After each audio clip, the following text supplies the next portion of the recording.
آدمیوں کو فضیلت ایک درجہ دی ہے نا، تو اللہ سبحانہ تعالیٰ نے بتا بھی دیا، وہاں پہ فرما دیا کہ دیکھو وہ فضیلت اس لیے کہ وہ جو کماتے ہیں وہ تم پہ خرچ کرتے ہیں، اور دیکھیں جس پہ اللہ سبحانہ تعالیٰ نے اتنی بڑی ذمہ داری دے دی تو اس کا سوال بھی تو پوچھا جائے گا نا۔ تو اس وجہ سے اللہ سبحانہ تعالیٰ یہاں پہ فرما رہے ہیں کہ عمل میں آدمی اور عورت کا کوئی فرق نہیں ہے، جو جو کما کے لائے گا اسے اسی کا ہی جواب دینا ہے۔ اور آگے اللہ سبحانہ تعالیٰ فرماتے ہیں اور ہر ایک کے لیے مقرر کر دیے ہم نے وارث، اس میں سے جو ترکے میں چھوڑے والدین اور قریبی رشتہ دار، اور جن لوگوں سے ہو چکا تمہارا عہد تو دو ان کو ان کا حصہ، بے شک اللہ ہر چیز پر نگران ہے۔ اب یہ آیت آپ نے غور سے سنی ہے کہ اللہ سبحانہ تعالیٰ نے اس میں فرمایا کہ مرد نگہبان عورتوں پر اس بنا پر کہ فضیلت دی اللہ نے ان میں سے بعض کو بعض پر، اور اس بنا پر کہ وہ خرچ کرتے ہیں اپنے مال میں سے۔ دیکھیں آگے نا وہی بات کہ اللہ سبحانہ تعالیٰ نے فرمایا کہ کیوں فضیلت دی ہے، کیونکہ وہ جو کما کے لاتے ہیں، کوئی آسان کام ہے کمانا، باہر نکلتے ہیں، دیکھیں ہر لیول کے انسان ہوتے ہیں نا کہ کتنی مشکل سے کماتے ہیں، اور وہ پھر اپنی کمائی جو بھی کما کے لاتے ہیں اپنے بیوی بچوں پہ خرچ کرتے ہیں۔ تو اللہ سبحانہ تعالیٰ فرماتے ہیں تو جو نیک عورتیں ہیں اطاعت شارع حفاظت کرنے والی ہیں پیٹھ پیچھے اس کی جسے محفوظ کیا اللہ نے، اور وہ عورتیں اندیشہ ہو تمہیں جن کی بدخوئی کا، جن کے نشوز کا تم کو اندیشہ ہو، تو تین چیزیں اللہ سبحانہ تعالیٰ نے فرمائی کہ نمبر 1 یہ کہ ان کو نصیحت کرو، تو نصیحت کرو ان کو اور ان کو سمجھاؤ، ان کو بتاؤ، اور اگر وہ نہیں مانتی ہیں پھر بھی وہ وہی بدکاری کرتی ہیں یا نشوز کرتی ہیں تو اللہ سبحانہ تعالیٰ فرماتے ہیں تو پھر تنہا چھوڑ دو ان کو بستروں میں، مینس یہ کہ ان کے بسترے اپنے علیحدہ کر لو۔ اس سے بڑی سزا عورت کی کیا ہو سکتی ہے کہ خاوند اس سے بات ہی نہ کرے۔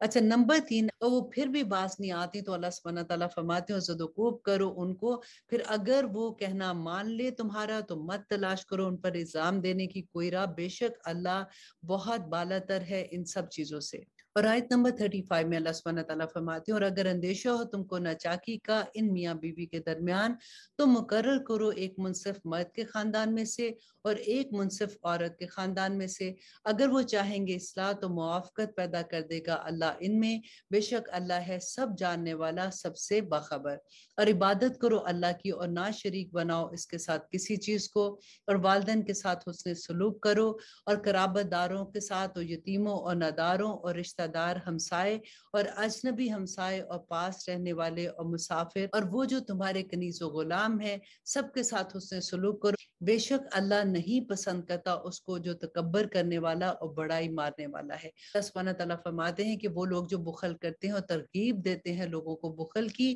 اور چھپا کر رکھتے ہیں اس کو جو عطا فرمایا ہے اللہ نے اپنے فضل سے، اور تیار کر رکھا ہے ہم نے کافروں کے لیے عذاب ذلت والا۔ اب یہاں پہ بخل کے لیے اللہ سبحانہ تعالیٰ نے جو عذاب کی بات کی ہے کہ بخیل کیا کرتا ہے، ایکچولی وہ جو مال اللہ نے دیا ہے کیونکہ وہ خود خرچ نہیں کرتا، اس کو پھر یہ ڈر ہوتا ہے کہ میں خود نہیں خرچ کر رہا تو لوگ سمجھیں گے کہ میں کنجوس ہوں، تو وہ دوسروں کو بھی یہی ترغیب دیتا ہے کہ دیکھو تم اگر مال خرچ کرو گے تو تمہارے پاس خود نہیں رہے گا، یا ان کو کسی بھی طرح سے اس طرح کی بات کرتا ہے کہ وہ مال اللہ کی راہ میں نہ خرچ کرے، تو وہ اس کی ترغیب دینے کی وجہ سے اللہ سبحانہ تعالیٰ فرماتے ہیں کہ اللہ سبحانہ تعالیٰ نے تیار کر رکھی ہے ذلت کا عذاب کافروں کے لیے، اور وہ لوگ جو خرچ کرتے ہیں اپنے مال دکھانے کو لوگوں کے اور نہیں ایمان رکھتے اللہ پر اور نہ یوم آخرت پر، اور وہ ہو جائے شیطان جس کا ساتھی تو وہ بہت برا ساتھی ہے۔ اب یہاں پہ اللہ سبحانہ تعالیٰ وہ لوگ جو اپنا مال خرچ کرتے ہیں، دیکھیں مال خرچ کر کے کتنا خیال رکھنا چاہیے کہ اکثر یہ ہوتا ہے کہ ہمیں پتہ ہی نہیں چلتا، ہم باتوں باتوں میں دوسروں کو ظاہر کرا دیتے ہیں کہ ہاں میری تو ماشاءاللہ میں تو اتنا دیتی ہوں، میں نے فلاں کو بھی دیا، میں نے فلاں کو بھی یہ کرتی ہوں، اور میرے تو گھر والے بھی بہت دیتے ہیں۔ لیکن اگر دیکھیں دو چیزیں ہیں، اگر تو آپ کی نیت یہ ہو کہ میرے اس طرح سے کہنے سے دوسرے کو بھی ہمت ہوگی اور دوسرا بھی اللہ کی راہ میں خرچ کرے گا تو اور بات ہے، لیکن اگر دیکھیں اللہ سبحانہ تعالیٰ تو نیت جانتے ہیں نا دلوں کی کہ انسان کیا سوچتا ہے، تو اس لیے اپنے دل کو چیک کریں کہ آپ اس لیے تو نہیں کہ شو آف کرنے کے لیے کرتے ہیں، کیونکہ اللہ سبحانہ تعالیٰ پھر ایسے مال کو اور ایسے صدقے کو بالکل قبول نہیں کرتے ہیں، اور اللہ سبحانہ تعالیٰ فرماتے ہیں اور کیا مصیبت آ پڑی ان پر اگر ایمان لے آتے وہ اللہ پر اور یوم آخرت پر اور خرچ کرتے اس میں سے جو رزق دیا ہے ان کو اللہ نے، اور ہے اللہ ان کے بارے میں خوب جاننے والا۔ اور اللہ سبحانہ تعالیٰ فرماتے یقیناً اللہ نہیں ظلم کرتا برابر ایک ذرے کے بھی، اور اگر کوئی نیکی تو کر دے گا اس کو کئی گنا زیادہ اور بخشے گا اپنے پاس سے اجر عظیم۔ اور پھر کیا کیفیت ہوگی جب لائیں گے ہم ہر امت میں سے ایک گواہ، اور لائیں گے ہم تم کو اے محمد صلی اللہ علیہ وسلم ان لوگوں پر بطور گواہ۔ اس آیت میں جو اللہ کا لفظ آیا ہے نا، آپ دیکھیں یہ مخالفت کے لیے آتا ہے، جیسے کسی کے اگینسٹ یوز کرنے کے لیے آتا ہے۔ تو اللہ سبحانہ تعالیٰ یہاں پہ نبی صلی اللہ علیہ وسلم کے بارے میں جو کہہ رہے ہیں کہ وہ امت کے اگینسٹ وہ وہاں پہ آئیں گے اور وہ شہادت دیں گے کہ اے اللہ میں نے دین ان لوگوں کے ہاتھ میں دے دیا تھا، اور ہمارا کیا کام تھا؟ ہمیں تو اللہ سبحانہ تعالیٰ نے فرمایا تھا نا کہ پھر اب تم نے اس دین کو لے کے آگے جانا ہے، تو ہمیں ہر ایک کو وہاں پہ جواب دینا ہوگا۔ ہم تو اس امید پہ بیٹھے ہوئے نا کہ ہمیں شفاعت مل جائے گی، اور یہاں پہ دیکھیے کہ نبی صلی اللہ علیہ وسلم اللہ سبحانہ تعالیٰ کے سامنے کیا بات کریں گے اور کیا گواہیاں دیں گے کہ اللہ سبحانہ تعالیٰ فرماتے ہیں اور اس دن آرزو کریں گے وہ لوگ جنہوں نے کفر کیا اور نافرمانی کی رسول کی کہ کاش برابر کر دی جائے ان پر زمین، اور نہیں چھپا سکیں گے وہ اللہ سے کوئی بھی بات۔ اللہ اکبر۔ اور اللہ سبحانہ تعالیٰ فرماتے ہیں اے وہ لوگوں جو ایمان لائے ہو، نہ قریب جاؤ نماز کے جبکہ تم ہو نشے کی حالت میں، یہاں تک کہ معلوم ہو تمہیں کہ کیا تم کہہ رہے ہو۔ اب یہاں پہ دیکھیے یہ دوسرا حکم ہے۔ پہلا حکم ہم سورۃ البقرہ میں پڑھ چکے کہ جس میں اللہ سبحانہ تعالیٰ نے فرمایا تھا کہ شراب و جوئے کے بارے میں آیا تھا کہ اس میں تمہارے لیے کچھ فائدے ہیں لیکن نقصان اس سے زیادہ ہے۔ اور اب یہاں پہ اللہ سبحانہ تعالیٰ نے سیکنڈ جو حکم دیا کہ جب تم نشے کی حالت میں ہو تو تم نماز کے قریب بھی مت جاؤ۔ اور تھرڈ حکم جہاں پہ آئے گا انشاءاللہ، جہاں پہ پھر بالکل حرام کر دیا شراب کو، وہ بھی انشاءاللہ میں آپ کو بتاؤں گی کہ اللہ سبحانہ تعالیٰ فرماتے ہیں اور نہ جنابت کی حالت میں نماز کے قریب جاؤ مگر یہ کہ گزرے ہو سفر کے راستے میں، یہاں تک کہ غسل کر لو، اور اگر ہو تم بیمار یا سفر میں، یا آیا ہو کوئی تم میں سے بیت الخلاء سے، یا مقاربت کی ہو تم نے عورتوں سے، تو پھر نہ میسر آئے تم کو پانی تو تیمم کر لیا کرو پاک مٹی سے، سو مسح کر لو اپنے چہرے کا اور اپنے ہاتھ کا، بے شک اللہ ہے معاف کرنے والا اور بہت بخشنے والا۔ اب دیکھیں یہاں پہ نماز پڑھنے کا جو حکم ہے کہ ایون دو آپ کو پانی نہیں ملتا وضو کا، تو آپ نے تیمم کر کے نماز پڑھنی ہے، آپ نماز نہیں چھوڑ سکتے ہو۔ آگے نماز سے خوف کا آئے گا کہ خوف کی حالت میں بھی، ایون جنگ کی حالت میں بھی۔ اور آپ دیکھیے ہم کیا کر رہے ہوتے ہیں، ہم کتنے آرام سے، آپ دیکھیں اللہ ماشاءاللہ بہت سے لوگ پڑھتے ہیں، لیکن آپ اگلی نسل کو دیکھیں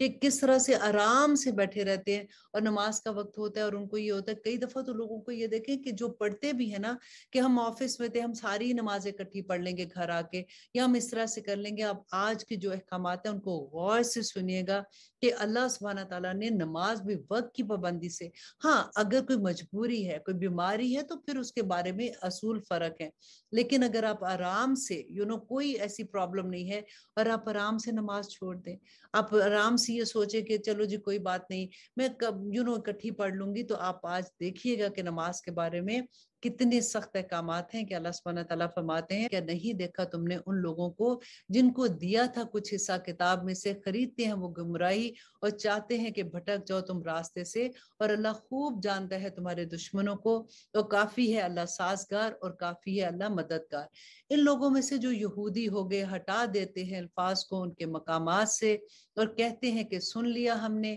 اور نہیں مانا، اور سنو نہ سنوائے جاؤ، اور کہتے ہیں رائنا، اور مڑوڑ کر اپنی زبانوں کو اور تانے کی نیت سے دین میں، اور اگر وہ یوں کہتے کہ سن لیا ہم نے اور مان لیا ہم نے، اور سنو اور نظر کرو ہماری طرف، تو بہتر ہوتا ان کے حق میں اور یہ زیادہ درست تھا، لیکن لعنت کر رکھی ہے ان پر اللہ نے ان کے کفر کے سبب، تو نہیں وہ ایمان لاتے مگر تھوڑا سا۔ یہاں پہ اللہ سبحانہ تعالیٰ جو فرما رہے ہیں کہ مشرکین مکہ جب آتے تھے تو وہ کیا کرتے تھے کہ نبی صلی اللہ علیہ وسلم کی محفل میں بیٹھتے تھے، اور ان میں سے زیادہ منافق بھی ایسے ہوتے تھے، اور وہ جیسے کہتے تھے رائنا، رائنا کا مطلب ہوتا ہے کہ ہماری طرف دیکھیے یا نظر ہماری طرف کیجیے، تو جان بوجھ کے اس کو جیسے تھوڑا سا زبان کو ٹویسٹ کر کے رائنا کہتے تھے، کہ جیسے جس کو چرواہا کہتے ہیں نا، تو اس کا مذاق اڑانے کے لیے کہا کرتے تھے۔ تو اللہ سبحانہ تعالیٰ نے یہاں پہ کھول کر بیان کر دیا، فرماتے یا ایھا الذین اوتوا الکتاب،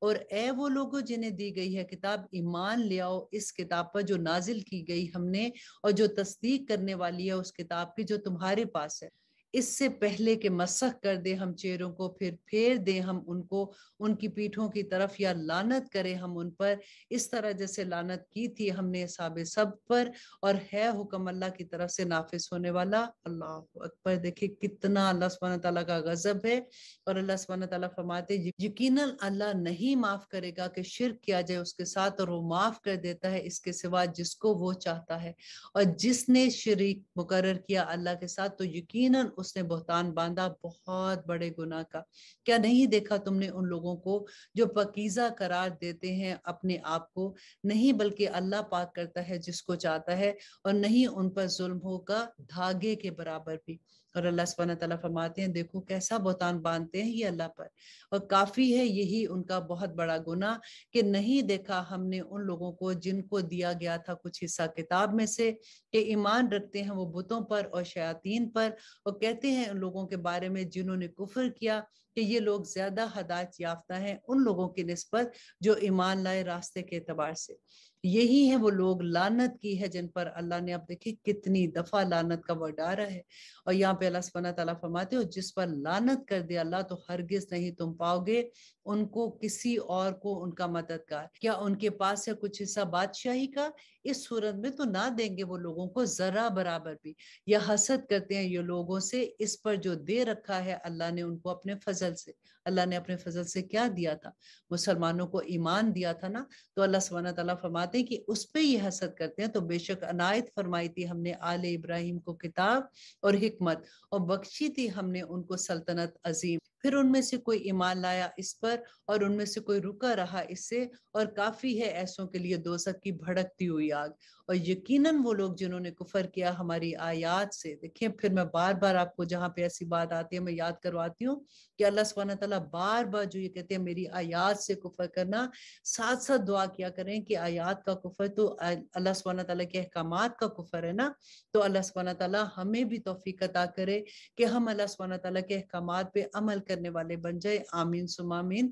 ان قریب داخل کریں گے ہم ان کو آگ میں، جب جل جائیں گی ان کی کھالیں تو بدل دیں گے ہم ان کو دوسری کھالوں سے تاکہ چکتے رہیں وہ عذاب، بے شک اللہ ہے غالب حکمت والا۔ اللہ اکبر، ربنا لا تجعلنا منہم۔ دیکھیں یہاں پہ کیونکہ کھال جو ہوتی ہے نا، اسی پہ جتنی درد ہوتی ہے نا وہ اسی پہ محسوس ہوتی ہے، تو اللہ سبحانہ تعالیٰ نے یہاں پہ وہی بات بتائی کہ ان کی کھالیں، ایک دفعہ کھال جلے گی تو اللہ سبحانہ تعالیٰ پوری کھال دوبارہ سے بنا دیں گے تاکہ یہ عذاب چکتے رہیں۔ اللہ سبحانہ تعالیٰ کیوں ایسے کہہ رہے ہیں؟ کیونکہ انہوں نے اللہ کی آیات کا انکار کر دیا تھا۔ اللہ اکبر۔ اور وہ لوگ جو ایمان لائے اور کرتے رہے نیک اعمال، ان قریب داخل کریں گے ہم ان کو جنتوں میں، بہ رہی ہوں گی جس کے نیچے نہریں، اور وہ ان میں ہمیشہ ہمیشہ رہیں گے، ان کے لیے وہاں میں بیویاں ہوں گی پاکیزہ، اور داخل کریں گے ہم ان کو سائے گھنے میں۔ اللہ اکبر۔ دیکھیں اللہ سبحانہ تعالیٰ ہمیں ایسا بنا دے کہ ہم ایمان والوں میں داخل ہو جائیں۔ اللہ سبحانہ تعالیٰ ہمیں نیکی کی توفیق عطا کرے، اور ہم جو چھوٹی چھوٹی نیکیاں کرتے ہیں اللہ سبحانہ تعالیٰ ریاکاری سے ہمیں دور کر دے۔ دیکھیں رمضان کا مہینہ ہے، ہمارا دل بھی یہ چاہتا ہے کہ ہم بڑھ چڑھ کر کریں زکوٰۃ دینے میں یا صدقات دینے میں، لیکن ایک چیز کا خیال رکھیے گا کہ جس کو بھی آپ کچھ ہیلپ کریں آپ ایسے اس کی ہیلپ کریں کہ آپ کو جیسے ہوتا ہے نا کہ دائیں ہاتھ سے دے رہے ہیں تو بائیں ہاتھ کو بھی نہ پتہ چلے، لیکن پھر بھی میں نے وہی اصول بتا دیا یہاں پہ، آپ اس مقصد سے صرف کرو کہ دوسروں کو رغبت دینے کے لیے تو وہ اور بات ہے، لیکن جس کو آپ دے رہے ہو نا، حضرت علی کا قول تھا بہت پیاری بات کہ جس کو تم دو نا اس کی آنکھ میں نہ دیکھو، کیونکہ لینے والے کے لیے کوئی آسان نہیں ہوتا۔ اللہ اکبر۔ اللہ سبحانہ تعالیٰ ہم پہ اپنا رحم کرے اور ہمیں اس چیزوں کی سمجھ عطا کر دے۔ اب آگے دیکھیے اللہ سبحانہ تعالیٰ فرماتے یقیناً اللہ حکم دیتا ہے تم کو کہ حوالے کر دیا کرو امانتیں ان کے مالکوں کو، اور جب فیصلہ کرنے لگو لوگوں کے درمیان تو فیصلہ کیا کرو انصاف کے ساتھ، یقیناً اللہ بہت خوب نصیحت کرتا ہے وہ تمہیں جس کی، اور یقیناً اللہ ہے سننے والا اور دیکھنے والا۔ اور یہاں پہ اللہ سبحانہ تعالیٰ جو امانتوں کی بات بتا رہے ہیں کہ اگر کوئی کسی کے پاس امانت رکھ لے تو اس کو جس وقت وہ واپس مانگنے آتا ہے تو اس کی امانت اسی طرح سے واپس کر دے، اور سب سے بڑی بات کہ جب فیصلہ کرنے کی باری آتی ہے، دیکھیں بڑا مشکل ہوتا ہے کہ جب آپ کو اگزامپل میں دیتی ہوں کہ اگر فار ایگزامپل بھابھی اور ماں کی لڑائی ہوگی، کسی بات پہ مس انڈرسٹینڈنگ ہوگی، تو ہمارے دل میں آئے گا کہ ہم تو اپنی ماں کو کیسے کہیں کہ وہ غلط ہے نا، تو ہم تو اپنی ماں کا ساتھ دیں گے۔ ایسا نہیں ہے۔ اللہ سبحانہ تعالیٰ دیکھیں انصاف کی بات کرنی ہے